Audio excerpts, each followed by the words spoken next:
What is the step towards the first hire? What is the hurdle you need to overcome in terms of mindset, in terms of financials? This is a conversation that we have oftentimes in our mastermind groups for our earlier stage members, right? These are folks who are solopreneurs, they're seeing success, and they have either just started to bring on some team members or they're expanding out their team. So an exercise we like to do is to create out your org chart, right? So you make your organizational chart for the company, not with the people, but with the roles. And keep in mind, for a smaller company, especially if you're a solopreneur, you are going to be doing all those roles, but you do different roles. You think about the hats you wear in the business, right? So you're probably, as a solopreneur or a smaller business owner, you're the salesperson, right? You're doing customer onboarding, you're doing fulfillment, you're also doing bookkeeping, you're also doing marketing. Map it out in an organizational chart for your company. You can then start to figure out what we call the key results areas, what those key result areas are for each of the roles and how you measure them through your key performance indicators, your KPIs. Welcome to the Grow and Learn podcast, your go-to source for expertise and insights on a variety of topics: business growth, leadership, technology, personal and business finance, and more. We've curated a vast network of business experts ready to address your company's most pressing challenges. From corporate growth strategy to leadership, marketing strategy, sales strategy, branding, customer relations, technology, AI, IT security, and beyond, we connect you to the best experts for your needs. Reach out to us for more information or schedule a call at grownlearn.org to explore how we can support you. Welcome to Grow and Learn, everyone. This is Zarina. Today I'm speaking to Jeremy Shapiro, who is an entrepreneur in the Bay Area. He's been in SaaS businesses for more than 10 years, and he's also coaching and consulting entrepreneurs in a mastermind group, something that I'm really curious to hear about because I'm also a member of one. But I'd like to hear your perspective because you're targeting entrepreneurs specifically. So welcome, Jeremy. Good to have you. Thank you so much for having me. Excited to be here, and always love talking entrepreneurship and business. Awesome. Fantastic. Well, you've been featured in major news outlets in the US. I'm based in Austria, by the way, I forgot to mention, but you've been on Business Journal, Fox News, ABC, NBC, Boston Globe, all of these renowned media outlets have wanted to learn something from you. What do you have to say that is so revolutionary, so different that everybody wants to hear from you? Well, a lot of what I've discovered on my journey through entrepreneurship is that there's this idea of what I call entrepreneurial freedom. And if you look at why most people get into business, they'll tell you varying reasons, but when you peel back the layers of that, it usually comes down to wanting to get towards what I call entrepreneurial freedom. And that's much more than like financial freedom, right? Everyone talks about that. This is about your freedom of time and choice with how you spend your time, what clients you work with, what you do while the business is running by itself, and so on. So that's a lot of the work that I've been doing these days. And I'm a little controversial in that where there's been this whole hustle movement, I've very much been on the anti-hustle side of that conversation because I believe that moves us much more towards that entrepreneurial freedom. Yeah, I mean, in recent years, people are starting to talk or to get their minds back and come back to their senses and talk on the opposite side of hustle, exactly what you're saying. But how did you discover this for yourself? Well, when my wife and I first met, and we're going back now, over 20 years, the business I had at the time, I had a cell phone in the earlier days before that was really a common thing. And I remember we were out at dinner on one of our earlier dates, and I kept glancing over my phone, and was a client trying to reach me for something, and like it clicked for me in that moment that here I was sitting across the table from this amazing woman who, little did I know, would become my wife, and getting to know her. All those earlier dating questions of learning more about this other person, and my attention was divided between her and my phone. And I realized that I didn't need to be on call 24/7. That was a choice I was making. And so from that moment on, I changed that model to having more set hours. And wouldn't you know it, once you tell your client sort of where those boundaries are, they respect that. And suddenly, I was not worrying about work things outside of quote, work hours. And I really got to know this amazing person who, I've spent the majority of my life with now, I think because of that attention I was able to have in that moment. So that was sort of one of those earlier turning points where I realized that it's not about working 26 hours a day, 8 days a week. There is an alternative to that, and you can still build a business that supports the life that you want and makes the impact you want, without, fearing that someone's taking away your lunch while you're sleeping. Mm-hmm. Would you say that it's a matter of mindset, a matter of organization, or is there something else that enables you to create a successful business even without hustling? So Zerda, you touched on two really important pieces, I would say, of three in what you just asked there, right? So yes, the biggest block I see, especially for earlier stage founders and entrepreneurs, is around mindset. And one of the biggest blocks there is what I call like the perfectionist mentality. This idea that nobody can do stuff better than you can, right? And so long as you view things that way, you'll never be open to hiring someone to do the work that you do, and you'll always be a bottleneck in the business. But this is a self-imposed prison and box you've created around yourself. So you can free yourself from that through the things you talked about, right? One is that mindset shift, right? Two is organizationally having the right systems. And then three, of course, is having the right people to use those systems. So the mindset shift, the systems, and the people let you become free from the business. And for myself, one of the really enlightening moments along those lines was a number of years back as we were starting our family. I shared the news with my team that we were going to be having a baby in 6 months. There was going to be a bigger family. And my team, after all the normal congratulations and excitement and all, had some really good questions. You see, one of the things you want to do is hire people smarter and wiser than you, who can ideally do a better job at the work you do than you can. And so I had some smarter, wiser people on my team with me. And in this case, many of them were already parents. And so one of the first questions they asked was how much time I would be taking off. Now, here in the States, it's common that you might take maybe a week or two off to be with your newborn, and then you're sort of back to work. Now, I've always been, in control of my own time and how I spend that time. So, I hadn't really thought how this would be different, but they encouraged me because of their wisdom that I should take more time off. So in the end, we decided I should take 3 months off away from the business. And they very quickly provided me with a list of the systems that we needed, the areas where I was the bottleneck, and the hires we'd need to make. And so we had a 6-month runway to do all that. And then I, as the business owner, was able to truly step away from the business, like no emails, phone calls, texts, nothing, for a solid 3 months, and be fully present with a newborn and fully present there, now a family of 3, right? And when I came back, here's the real test. When I came back, the business was better off than when I left it. And that's the real test that I ask a lot of earlier stage entrepreneurs who are looking to scale and grow around seeing if they're stuck, is I'll ask, can you step away from your business for a day or even a week or a month or 3 months? Yeah. When you come back, is the business the same, the better, or are you out of business? Mm-hmm. For most small business owners, it's the latter. Systems and people can change that. Mm-hmm.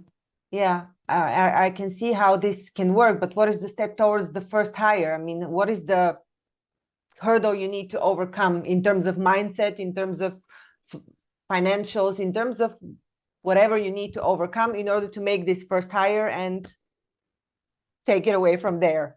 Yeah. So this is a conversation that we have oftentimes in our mastermind groups for our earlier stage members, right? These are folks who are solopreneurs. They're seeing success, and they have either just started to bring on some team members or they're expanding out their team, right? Mm-hmm. So when you're at the critical point, the question is exactly as you put it, what are the roles you hire for? How do you hire for those, and so on? So for me, I find organizationally, this is a good exercise that our listeners, you can do too, is when you get things out of your mind and onto paper, you can work with it much better. So an exercise we like to do is to create out your org chart, right? So you make your organizational chart for the company, not with the people, but with the roles. Mm-hmm. And keep in mind, for a smaller company, especially if you're a solopreneur, you are going to be doing all those roles, but you do different roles. You think about the hats you wear in the business, right? So you're probably, as a solopreneur or a smaller business owner, you're the salesperson, right? You're doing customer onboarding, you're doing fulfillment, you're also doing bookkeeping, you're also doing marketing, right? You're doing all these different roles in the company. So if you figure out what those roles are, map it out in an organizational chart for your company, you can then start to figure out what the different what we call the key results areas. This comes from Michael Gerber's The E-Myth, your KRAs, what those key result areas are for each of the roles and how you measure them through your key performance indicators, your KPIs.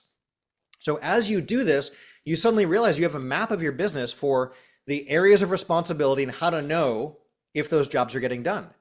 With that in hand, not only can you start doing things more consistently, your team can, and when you go to hire someone, you know what roles you're hiring them for because you simply pull those from your organizational chart, and you can communicate upfront during interviews what the responsibilities are and how that person can know if they'll be doing their job or not, because you know what those key performance indicators are as well. Mm-hmm. And so that's sort of one of those first steps to create that chart, the roles, and then hire specifically for the roles. Mm-hmm. Fantastic. How long ago did you start coaching and consulting, and what was the path to this? What made you start a coaching career? So I've actually been coaching and consulting since the late 90s, which has been a pretty wild ride. Mm-hmm. And that's changed form over the years, but all of my work since then has been working with entrepreneurs, founders, and business owners to help them on that path towards entrepreneurial freedom. What a lot of us don't realize is we have a wealth of wisdom inside, right? Everyone has their superpowers, and sometimes it's hard to see with your blinders on, but there are things that come really naturally and easy to you that others find really difficult and challenging. So if you think back for a moment, what are the times where you do something easily that others can't believe you did, or that you don't understand why others find it so complicated, right? Those are sort of those little flags and indicators for your areas of genius. So what I find really interesting is in our mastermind groups, everyone's seeing success in different ways, right? But their path has been different for how they got there. And we all have different crutches to support us in the areas where we're weak in business and other areas of our business where we're really strong. And so we'll have really great conversations in our mastermind groups between members where you have somebody who comes into the group, for example, and their biggest challenge is leads, right? They've got a really great fulfillment process, but they have a really good funnel, but they have a hard time getting leads into their funnel, and they're looking for help there. You have somebody else across the table from them who is sharing that they are overwhelmed with leads. They can't even get back to prospects who are reaching out to them and get them quotes or invoices or schedule jobs, but they're really good at the operations side and the fulfillment side, right? I'm sorry, and they're really weak on the operations and fulfillment side because of that. And so you have these two businesses looking at each other, both seeing success differently, who have different and almost complementary superpowers. So the conversations that happen there, where the person who needs leads gets input on how to get an overwhelming number of leads from the other business owner, and the business owner whose operations are a mess is getting help from the business owner who's really good at operations, right? Mm-hmm. So both are seeing success in different ways because they're superpowers in different areas. So as you're looking at, if you're going down the coaching route, for example, you have an area of genius where you're excellent, where you're seeing results that you can probably help others. Then it comes down to figuring out, did you have a one-hit wonder, right? Where you did something one time by accident and saw success? Or do you have a system that you can apply again and again and get the same result?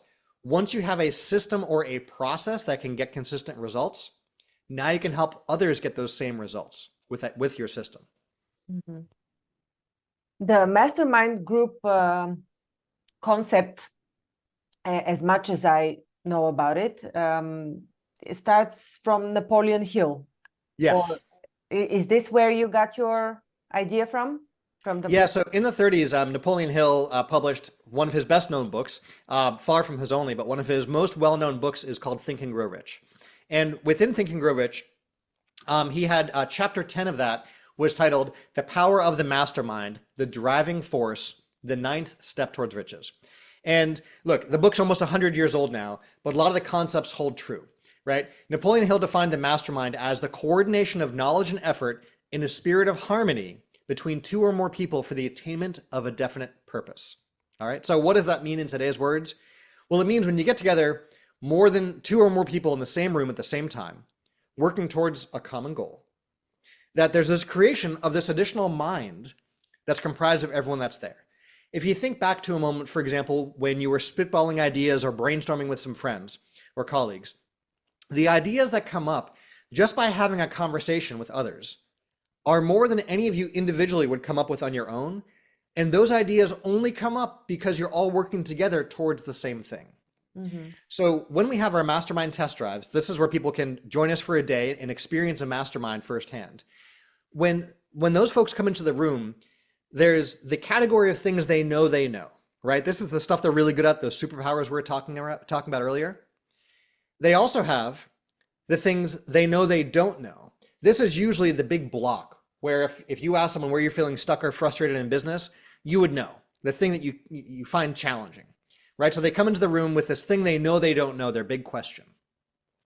But the real opportunities, those big pivots, those big aha moments in the growth, all that comes from the third category.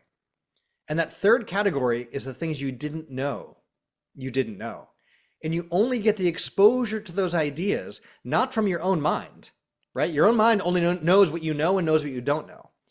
That third category only comes from being around other like-minded individuals who are sharing what's going on in their business, what's working, what's not working, and where they need help. That's where you see what's outside those blinders and get exposure to these business and life-changing pivots and ideas from everyone else sharing and talking.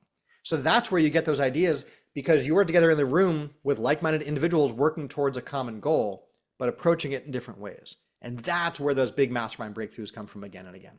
Yeah, well, what is the common goal, though? In the concept of Napoleon Hill, he surrounded himself with a group of people to help his goal, right? So what is the common goal? It is to achieve in your mastermind groups. It is to achieve. Yeah, so masterminds are used in different ways, right? Sometimes it's used internally within a company. Like Disney is well known for having masterminds internally at the company, right? Moving towards the goal of the company. So you can do it that way. For us at the Bay Area Mastermind, our mastermind groups are comprised of like-minded entrepreneurs who are growth focused and are moving towards that entrepreneurial freedom, right? So the common goal is scaling the business, being able to step out of the business and have a more valuable asset because you can do that, right? And that's a process you can get through. So, I'll share with you a story. One of our members was in our group and was growing and scaling his business.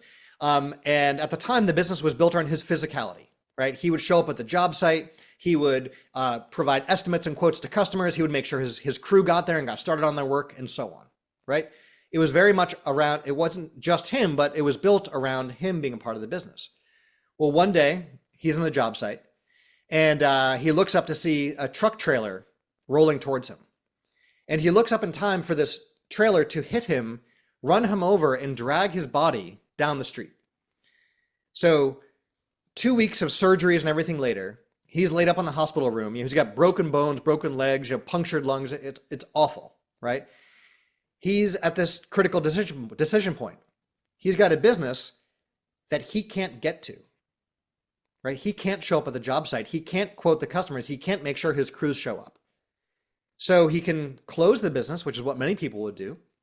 Or if you can do what he did, which is he brought in systems. So suddenly his team used an app on their phone to check in at the job site. So it was geotagged and time-stamped to when they got there. So he didn't need to check his crew in. He hired someone to use a sales system that he created to go to the job site, quote customers, invoice them, make sure the crews got there and got what they needed. And suddenly he had a business that was running without him. Not because he chose that, but the circumstances forced that to happen. And a funny thing happened. His business was growing. The business was growing in profits as well, even though he hired more people and had more technology bills and so on, right? His hours in the business were less and the business was making more. So if you look at the profitability as a ratio to the hours he was putting in, both numbers were getting better, fewer hours and more profits, right? So the overall ROI on his time kept going up and up and up and up, right? So that was a situation he didn't choose. The story I shared earlier about my own journey of when we're starting a family and I stepped away from the business, that was a very intentional choice, right? So you can go about this entrepreneurial freedom in a few ways, either when life happens or when you choose to create that system. Obviously, I support the latter, right? And so for our members, in terms of that like-minded goal that they're working towards in harmony, it's moving towards that entrepreneurial freedom, creating a cash flow producing asset and not just a job. Mm-hmm. Mm-hmm. How is your group structured? How many people are there? Tell us a little bit about its organization and Yeah. what your role is in it. Yeah. So I've been a part of a mastermind group, as much like you have over the years. And there are what I call your high-end destination groups, right? You might meet 2 or 3 times a year. You hop on a plane, fly somewhere, exotic for a week, and mastermind for a few days with maybe 20-ish people, right? That's one format, and I've gotten tremendous value from those groups. They're extremely expensive in terms of a time investment and financial investment, but there can be really good ROI there. One of the challenges, though, is a lot can happen in your business over 6 to 9 months, right? You might have sold, started up, and be selling a whole new business by the time you meet up again. And that's all right. Right. On the other end, I've also been part of, and many of our listeners might be part of these kinds of groups as well, like an accountability, quote, quote, mastermind, where you meet for like 30 to 90 minutes once a week on Zoom or at a coffee shop and so on. And you might catch up on your accountability items. But you can't really do big business changing things in just 1 week. So the sweet spot that we found that works really well at the Bay Area Mastermind is meeting once a month for a full day. This is a full day to really work on the business instead of just working in the business. Okay. So you meet physically, not online. We do both. We historically always just met physically, but with the pandemic, we moved to a virtual format. And so even though we're back to having in-person meetings, we still have folks who join us for Zoom meetings, who join us for a hybrid meeting, or who travel out and come to a meeting in person, or some mix of those. But one of the upsides that came out of the pandemic was we were suddenly able to start working with folks and helping businesses all around the world. And that's actually been really cool to expand beyond just the immediate area. So during that dedicated day of working on the business, every member gets a chance, and guest has a chance for a dedicated hot seat where we get to deep dive into your business.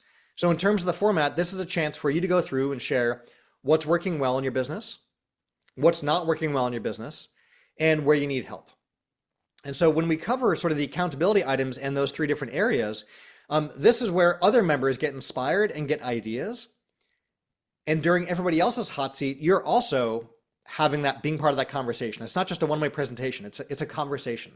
And part of my role is to facilitate those conversations and to help our members and guests have really valuable hot seat time by asking those good coaching questions, by seeing the opportunities in the room and helping connect the dots, and making sure our members get help where they need.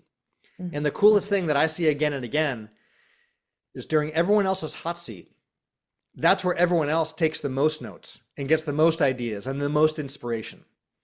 Because you're hearing about what others are doing in their business that are things you weren't even aware of, or you had no idea even where to start. And so you get exposure to those new ideas and those topics, and you can ask the questions and get referrals to the vendors and resources and companies. You can find out what didn't work, who not to work with, what went wrong. And you can shortcut that learning curve because the other members sitting around that boardroom table, they've been there, they've done that, and that collective wisdom that comes from the village and from the tribe, you get to leverage that and not make those same mistakes again and find those shortcuts with the resources and support you need to get to where you want to go as an entrepreneur and business owner.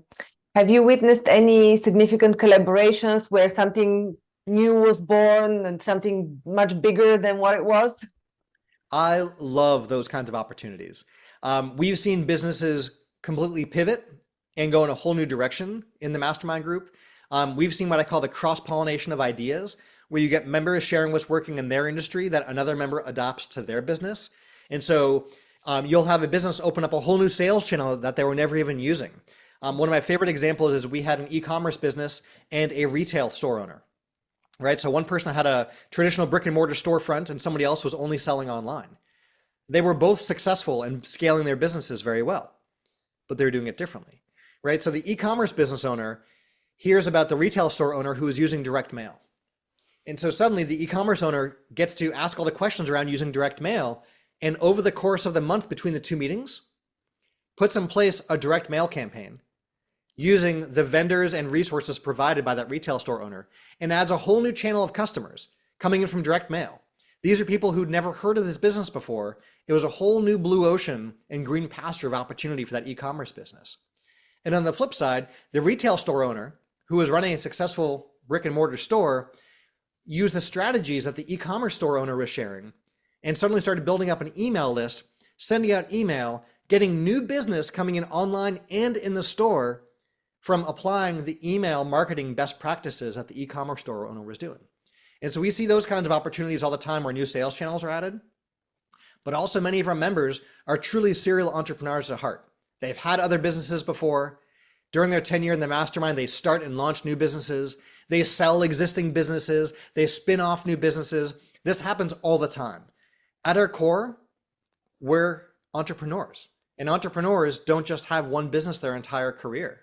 They often have multiple businesses. And for myself personally, almost all of my businesses over the decades have been a spin-off from an existing business or have filled a need that I had in my business that I realized others had in their businesses too.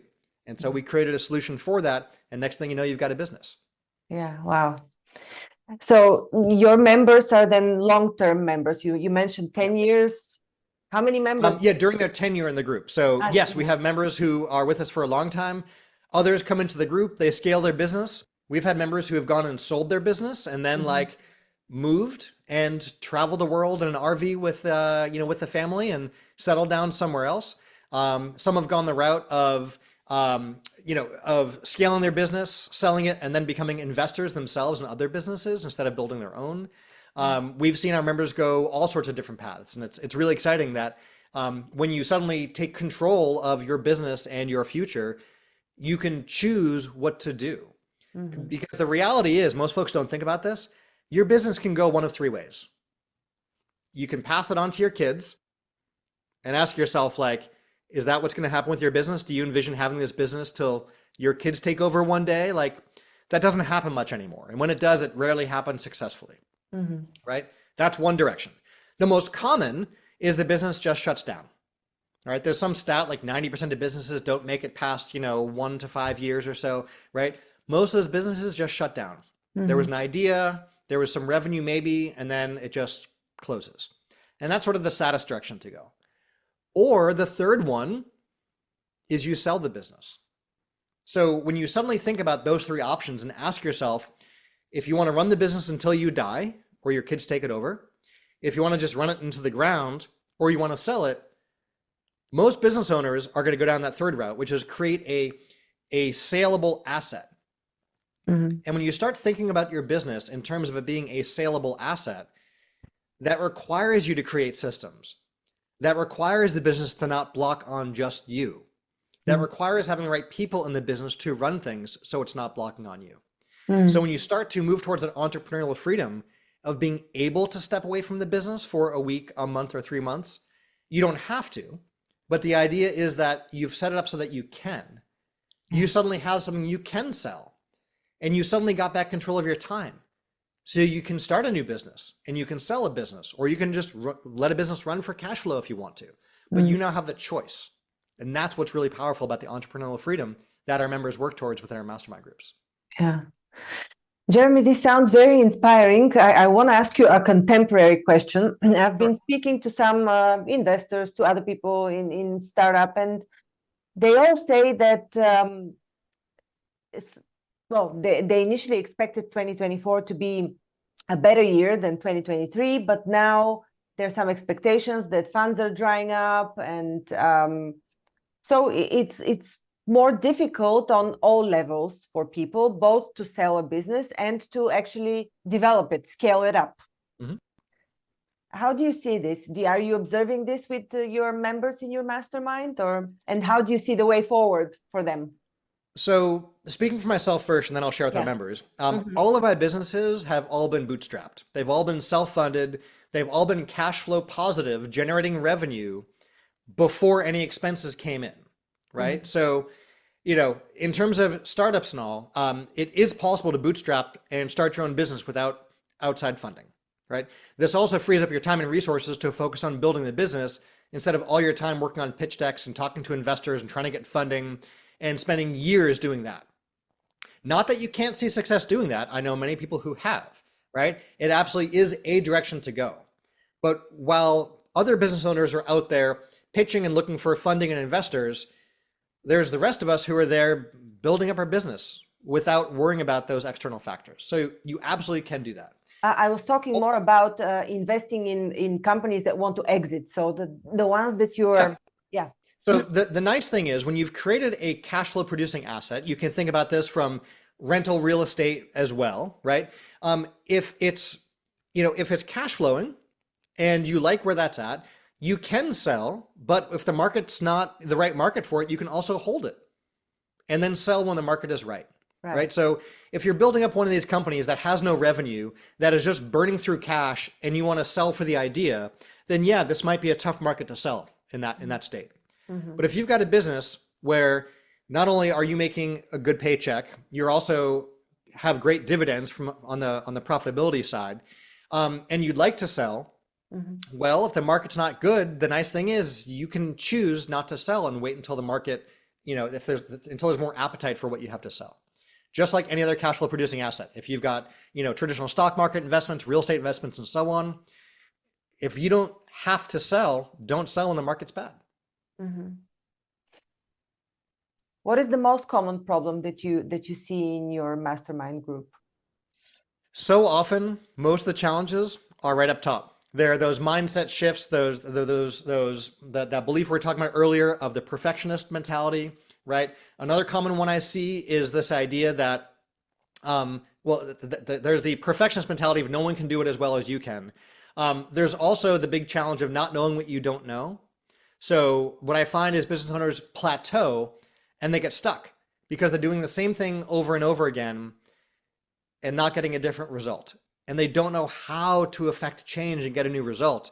Because if you don't know what to search for or what to look for, you can't even find the resource you need to help you get unstuck. So the exposure to other ideas and the inspiration you get from other members who are seeing success is what unblocks and unsticks so many, because you get the ideas of different ways to approach the problem, right? Just by sharing what's going on, you get the perspective of others, right? So even not just in business, this can apply in all areas of your life, right? If you're talking to others about relationships or about finances or about parenting or about, any of these things, just by being around others who are also on the same journey as you, you're leveraging the power of the mastermind right there to get unstuck and get unblocked. Mm-hmm, mm-hmm. Great advice. So how can people become a member of, is it one mastermind group or do you have a few groups? So we help folks find the right group that's going to be a fit for them. Yeah. So for example, right, if you're an early stage founder, the challenges you're facing and the things that you need help with are vastly different than an established business looking to scale. Right? Established businesses who have revenue, who have team, and who have a proven sales process, they're going to be sharing what they're doing and the challenges they're facing, and they're going to be looking to sharpen that sword and do better with what they're already doing. A much earlier stage business is typically asking the how do I questions, right? So instead of saying, for example, instead of sharing their pay-per-click, their PPC campaigns and sharing what's going on there and asking for input on how to do better, an earlier stage business will be asking the how do I get started with pay-per-click advertising, right? So those are two vastly different things. So we're able to separate folks in that example into two different groups based on if they're an earlier stage founder versus established. And your questions about, how to figure out if a mastermind group is right for you, the best thing is to what I call test drive a mastermind, right? Take a mastermind for a spin, get a feel for if this is the right group for you. And so we have an application process for a test drive, and just going through the application process alone can be really, really eye-opening, right? Just in terms of seeing what those questions are. And then we go through the application and see if there's a fit or not to invest in a one-day test drive with us. And if the test drive feels like a fit, you think the group is valuable for you, and the group feels that you'd be valuable to the group when you really need a two-way fit, then we extend the invitation for a membership within the mastermind. We really want to make sure that we have the right curated groups of folks who are truly like-minded, who are able to be open, candid, and vulnerable, and who are also open to lovingly sharing feedback and challenging others in a productive way. And so when we find that right fit, we know we've got a right person for the group. Fantastic. And people apply on your website, bayareamastermind.com. Yep, at bayareamastermind.com, you can find out more about the groups, more about our application process. You can apply for a test drive. You can read how to start your own group, what's covered in a hot seat. All of that we have available freely on our website at bayareamastermind.com. Great. Jeremy, I enjoyed this talk very much. Any Likewise. last words, anything that you want to share? Others have been on the same journey you've been on before. Us humans have been around for quite a long time. Whatever challenge you're facing or wherever you feel stuck, no matter how alone you might feel as an entrepreneur, and entrepreneurship can be lonely, there are others who've been there, who've done that, and who can help you get unstuck and can lend you their wisdom. So surround yourself with like-minded individuals. You'd be surprised at how easy it is to get unstuck simply by having those around you to support you, who want nothing but the best for you. Mm-hmm. Create or be part of that mastermind and leverage that wisdom that's out there for you. Fantastic. Thank you so much for the shared wisdom. Yes, thank you so much. It was great being on the show. Thank you. Thank you for listening to Grow and Learn. We hope that you found our podcast informative, engaging, and inspiring. Our mission is to help you keep growing and learning, and we hope that our conversations and insights have provided you with practical advice and useful perspectives. If you're looking for personalized support and guidance to help you achieve your personal or professional growth objectives, I offer a range of services to help. As a trusted management partner and mentor, I work with businesses in the process of transformation, looking for new streams of business as well as M&A. With an extensive professional network of experts and mentors, I can bring on board the right person or team based on the specific needs of the company I'm working with. To learn more about the services I offer and how I can help you achieve your goals, visit my website at grownlearn.org. You can also reach out to me via email or social media. I'd love to hear from you. And if you enjoyed this episode of Grow and Learn, please subscribe to our podcast and leave us a review. Your feedback is important to us, and it helps us to continue to create content that is relevant and valuable to our listeners. Thanks again for listening, and we look forward to sharing more insights and perspectives with you in the future.